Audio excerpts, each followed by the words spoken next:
दोस्तों पिछली वीडियो में हमने बात की थी कि अगर आप कम पैसे कमाते हैं तो आप फ्यूचर में करोड़पति कैसे बन सकते हैं, आपको कौन से स्टेप फॉलो करने चाहिए। और मैंने 4 आपको ऐसे फॉर्मूले बताए थे जिसको फॉलो करके आप फ्यूचर में अच्छी वेल्थ क्रिएट कर सकते थे, करोड़पति बन सकते थे। तो बहुत सारे लोगों ने मुझसे ये सवाल पूछा कि अगर हमारी सैलरी सिर्फ 10,000 रुपए है तो क्या हम करोड़पति बन सकते हैं और हमें इसको कैसे मैनेज करना चाहिए। तो आज की वीडियो में मैं आपको ये बताने वाला हूँ कि अगर आप महीने के सिर्फ और सिर्फ 10,000 रुपए कमाते हैं तो आप कैसे करोड़पति बन सकते हैं। और इसके लिए इसमें मैं आपको 4 चीज़ें बताने वाला हूँ, सिर्फ सिंपल 4 फॉर्मूले जिसके लिए आपको एक्सपर्ट होने की बिल्कुल भी ज़रूरत नहीं है।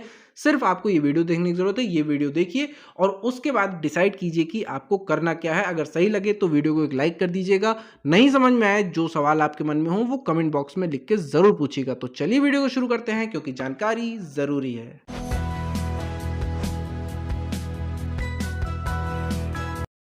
दोस्तों अगर आप सिर्फ 10,000 रुपए महीने के कमाते हैं तो भी आप करोड़पति बनने का सपना देख सकते हैं, बिल्कुल देख सकते हैं। आपको टेंशन लेने की बिल्कुल ज़रूरत नहीं है, बिल्कुल ही मुमकिन है।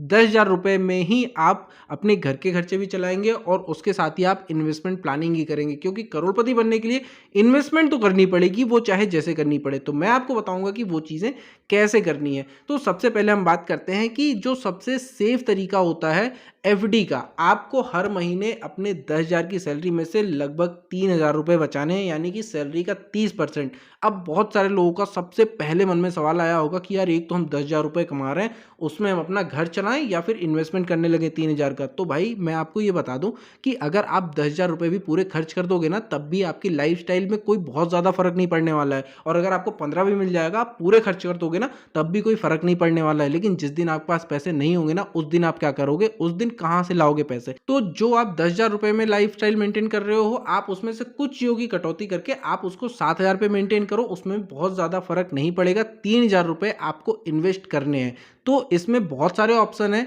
इन्वेस्ट करने के। सबसे पहला ऑप्शन ये है कि आप एफडी करो। एफडी में क्या होता है कि आपको सालाना 7 से लेकर 7.5% का रिटर्न मिलता है, जो अभी करंटली मिल रहा है। कुछ बैंक्स हैं जो आपको इससे ज्यादा रिटर्न भी प्रोवाइड करवाती हैं। ये एक ऐसा प्लान है जो बिल्कुल सेफ होता है, आपके पैसे सेफ होते हैं, आपको फिक्स्ड ब्याज मिलता है। लेकिन इसमें पैसे जो होते हैं ना, आपके बहुत धीरे धीरे ग्रो होते हैं लॉन्ग टर्म में। अब एफडी करने में एक और प्रॉब्लम आती है कि एफडी जो होती है वो एक मुश्त पैसों की होती है कि आपने 50,000 की एफडी कर दी, 1 लाख की कर दी, 2 लाख की कर दी। तो इतने पैसे बचा के घर पे रखना या अकाउंट में रखना बहुत बड़ी चीज होती है, क्योंकि आदमी के पास पेशेंस नहीं होता है। जब उसको अकाउंट में पैसे दिखते हैं ना, तो वो खर्च करने भागता है कि यार इतने पैसे तो हैं, अगले महीने बचा लेंगे, अभी खर्च कर लेते हैं। और जब खर्च करने लगता है ना, तो उसकी आदत बिगड़ती चली जाती है, वो आदत में आ जाता है। पहले आप एक जगह खर्चा करते हो, फिर 2 जगह खर्चा करते हो। एक दिन नई मूवी आई, आप एक मूवी देख के आते हो, दूसरी मूवी अगले हफ्ते आई, सोचते हो यार ठीक है 1,000 रुपए तो जा रहे हैं, चलो मूवी देख के आते हैं। फिर उसके बाद वहां से निकले, फिर आप सोचते हो कि यार चलो रेस्टोरेंट में खाना भी खा लेते हैं, अगले महीने से इन्वेस्ट करेंगे।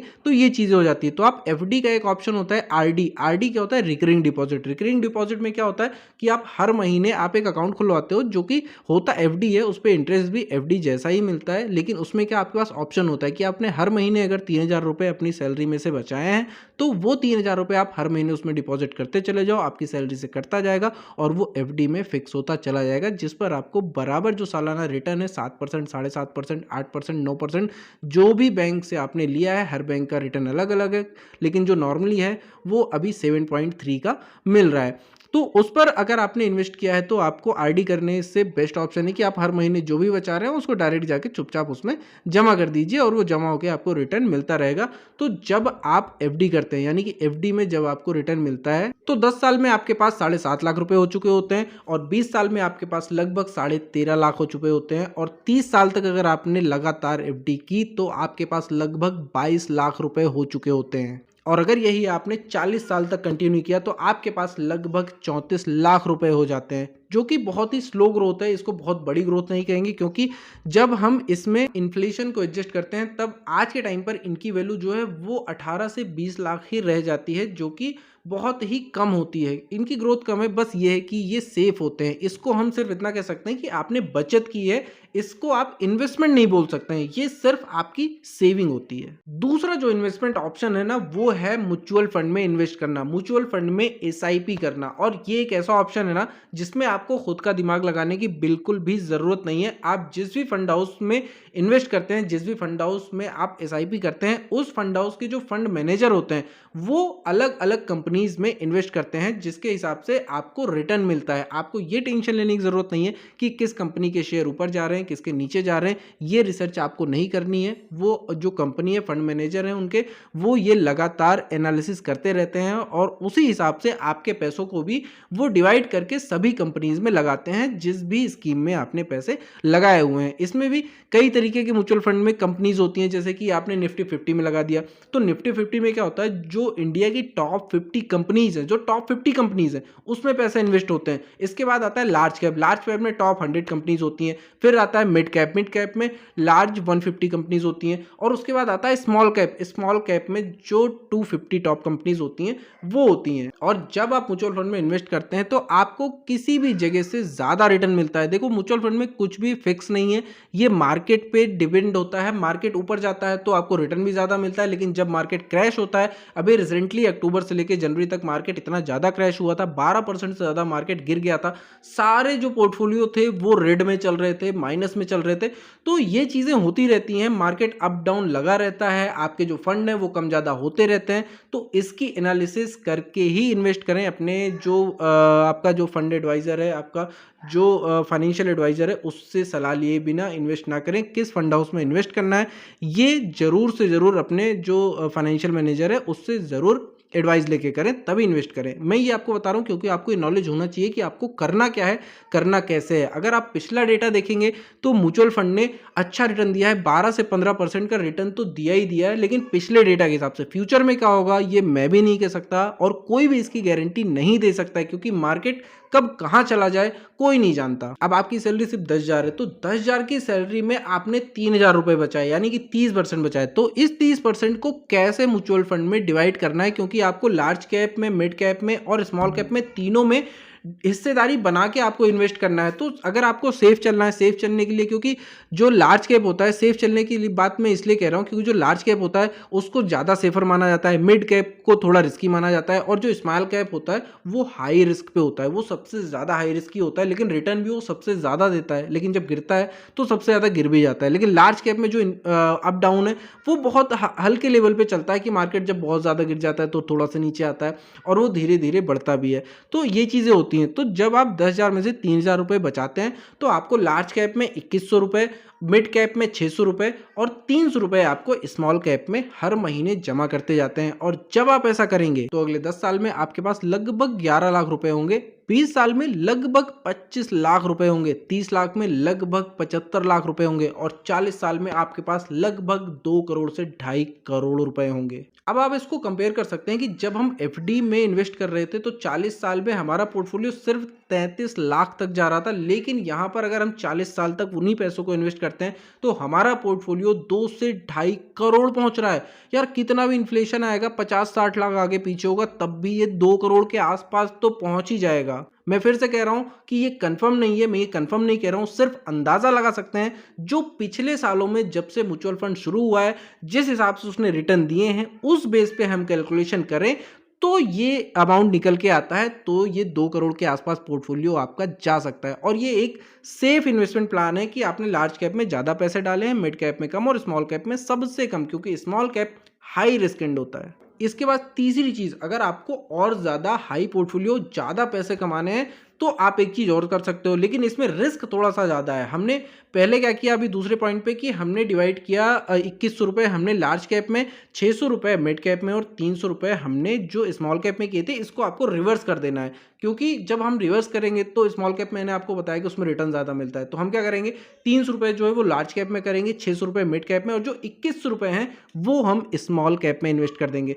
तो इससे क्या होगा कि जब रिटर्न आएगा तो वो हाई आएगा। अब जरा इसकी कैलकुलेशन देख लेते हैं कि जब हम इसको रिवर्स कर देते हैं, यानी कि हमने 300 रुपये लार्ज कैप में डाले, 600 मिड कैप में, और जो 2,100 रुपये हैं उसको स्मॉल कैप में डाल दिए। तो 10 साल तक जब आप ये करते रहते हैं तब 10 साल में आपके पास लगभग 15 लाख रुपए हो जाते हैं। और यही जब आप 20 साल तक लगातार करते रहते हैं तो 20 साल में ये लगभग हो जाता है 1 करोड़ रुपए। और यही लगातार 30 साल तक करने पर आपके पास 7 से 8 करोड़ रुपए हो जाते हैं। लेकिन सोचिए, जब आप ये प्रोसेस 40 साल तक फॉलो करते हैं, एक लॉन्ग टर्म तक, पहले क्या होता था 40 साल में आपके पास 2 से ढाई करोड़ रुपए होते, लेकिन यहाँ पर रिवर्स करने के बाद 40 साल में आपके पास लगभग 40 करोड़ रुपए का पोर्टफोलियो तैयार हो जाता है और ये बहुत बड़ा अमाउंट है। लेकिन इसमें रिस्क भी है, इसमें अप डाउन होते रहते हैं।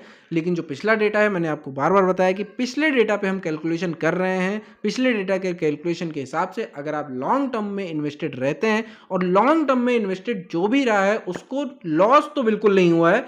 ये चीज हमेशा डेटा से पता चलती है कि लॉस उसको नहीं हुआ है। देखो, शॉर्ट टर्म में लॉस हो सकता है, 1 साल 2 साल 3 साल तक में आपको लॉस हो सकते हैं, लेकिन अगर आप 3 साल 5 साल 10 साल इतने दिनों के लिए इन्वेस्टेड है, आपको लॉस तो नहीं होगा। आपका हाँ रिटर्न परसेंटेज कम हो सकता है, लेकिन लॉस नहीं होगा। अब ये तो हो गई एक सेफ चीज, मैंने आपको एफडी और आरडी बता दी। दूसरी आपको मैंने म्यूचुअल फंड भी 2 तरीके के बता दिए कि आपको अगर सेफली चल रहा है तो आपको कैसे इन्वेस्ट करना है, अगर आपको रिस्क लेके चलना है, ज्यादा बड़ा अमाउंट कमाना है तो आपको कैसे लेके चलना है। ये चीजें मैंने आपको बता दूं। लेकिन अब चौथी चीज बची है जो सबसे इंपॉर्टेंट है और वो सबके लिए बहुत जरूरी है, तो इसको ध्यान से सुनिएगा। चौथी चीज ये कि आपको खुद के ऊपर इन्वेस्ट करना है। आपने अपनी सैलरी से जो भी पैसा बचाया है उससे कोई नई स्किल सीखो, आप कोई ऐसी डिग्री लो जो कि आपकी सैलरी को इंक्रीज करने में काम आए। आपके शुरुआती टाइम, अगर आपकी एज 22 साल 23 साल 25 साल है तो आप 1 2 साल 3 साल टाइम देके कोई ऐसी चीज सीख सकते हो जिससे आप की इनकम जो है वो इंक्रीज हो जाए। मान लीजिए आप 10,000 की सैलरी कमा रहे हो, आप पैसे बचाओ, उससे आप एमबीए कर लो या फिर कोई हाई एंड स्किल सीख लो जिससे आपकी सैलरी 50,000 1 लाख या 2 लाख हो जाए।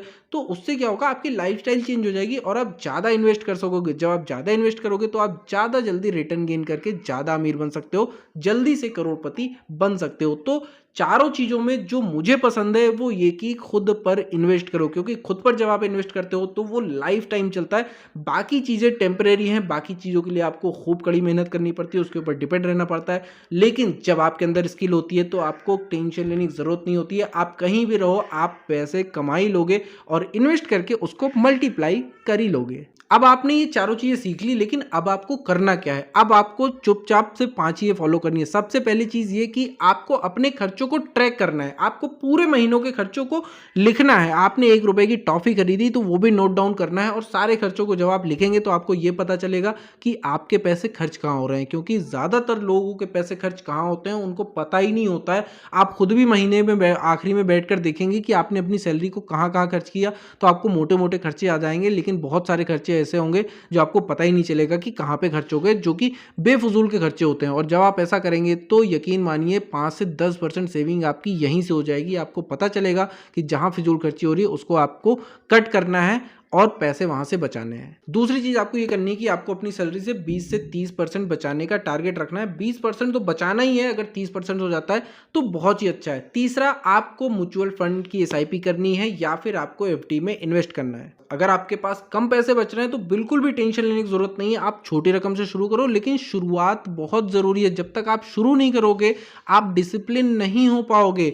आप एक बार शुरू कीजिए, हर साल जब आपके पास इनकम बढ़ रही है, कहीं से बोनस मिल रहा है तो आप उसको उसमें ऐड करते जाइए। हर साल 10% से अपनी इन्वेस्टमेंट को बढ़ाते जाइए, क्योंकि जब तक आप शुरू नहीं करेंगे, सही समय का इंतजार करते रहेंगे तो वो सही समय कभी नहीं आने वाला। इन्वेस्टमेंट शुरू करने के लिए जो सही समय है ना, वो आज है। फिर इसके बाद आपको करना ये है कि खुद की स्किल बढ़ानी है, जो कि सबसे इंपॉर्टेंट चीज है। अपनी स्किल पे इन्वेस्ट करना सबसे पहला काम है। खुद की स्किल पे इन्वेस्ट करो, उसको इंक्रीज करो, सैलरी बढ़ेगी तो आपकी इन्वेस्टमेंट भी बढ़ेगी।